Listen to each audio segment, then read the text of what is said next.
For context, I'm a professional wilderness explorer since I was young. My passion had been geared towards the wilderness. I have hiked on rough terrain in many countries. I know the wilderness like it was my own precious child. I research what specific wildlife live in the area before I go hiking, so I know what to be prepared for. That's what makes this whole ordeal even more terrifying. One day, while browsing through a travel site for West Virginia, I saw a pop-up for a specific mountain trail.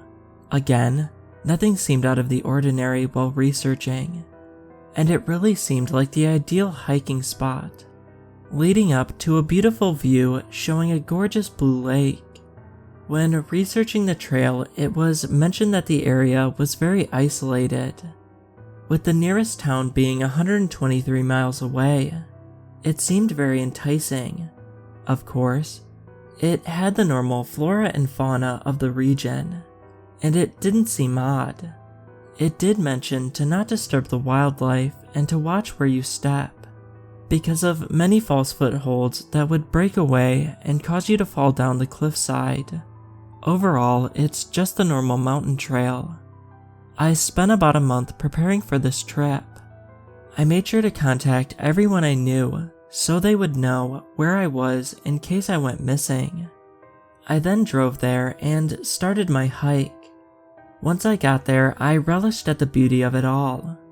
The start of the trail had a view of many peaks staring down at you, and I thought to myself how the view looked like giant gods towering over the world.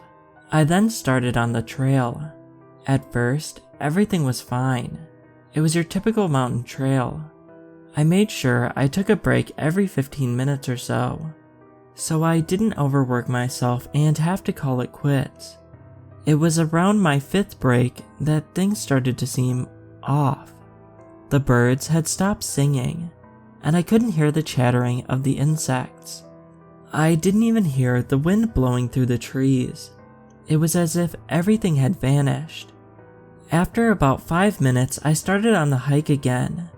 I was a little nervous and on edge though, because I was the loudest thing there. It felt wrong, as though I was being watched, stared down by some malevolent force, playing with me.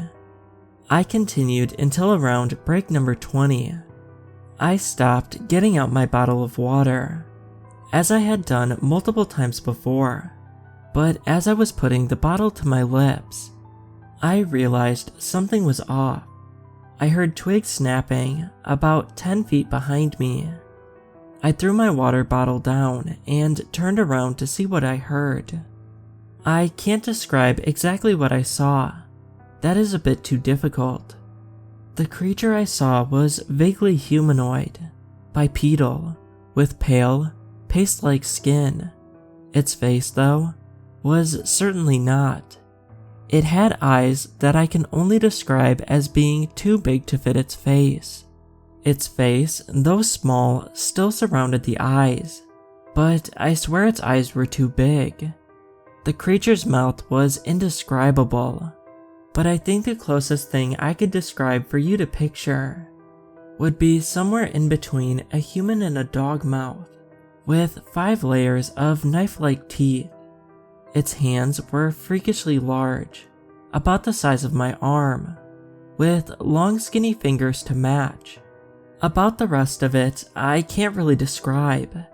It was a sort of blur, almost hard to see. That's all I remember about its lower half. I stood still staring at the thing. It hadn't noticed me yet, but it wouldn't be long before it did. It was then that I started to sneeze, and then the creature really noticed me. It turned its head around, but instead of attacking me, it spoke. "Anagia," it said in a deep guttural voice. "I don't understand," I said, confused, startled by its speaking. It looked at me, pushed its head forward as if to say, "Leave." I then started to run, leaving in fear. I made sure it didn't follow, and I ran till I got to my car. I recently tried to do research. but haven't found anything on it. But what I do know is that it did speak in Cherokee. It told me to leave. I have researched the region and have seen that many people have come up missing there. I now think about the human-like sorrow in that creature's eyes, and I think I know why it wanted me to leave.